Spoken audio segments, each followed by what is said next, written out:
băieții de se fut în cur, de se fut în cur, de se fut în cur, cur, cur. Pentru băieții de se fut în cur, de se fut în cur, cur, de se fut în cur, cur, de se fut în cur. Pentru Denis, deși-l bagă în bul, bul, deși-l bagă în bul, bul, deși-l bagă în bul, bul.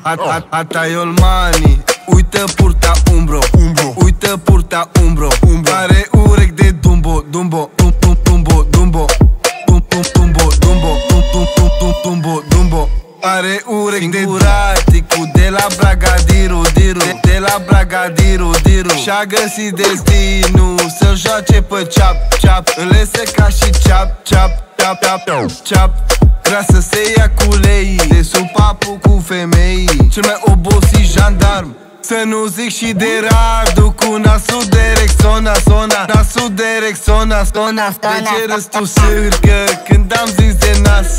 Dacă vorbim de nas, tu ești cel mai dotat, tat, tat. Nu zic de Bobo, că l-ai vărul meu, că l-ai vărul meu. Atunci mai bine ca Denis mereu. Știu că părul meu l-ar vrea mulți dacă mi-e greu. Pentru băieții de se fut în cur, de se fut în cur, de se fut în cur, cur, cur. Pentru băieții de se fut în cur, de se fut în cur, cur, de se fut în cur, cur, de se fut în cur. Bine ați venit la repriza a doua, la repriza a doua, doua, doua, doua. Revin la Denis, că l-ai fanul meu.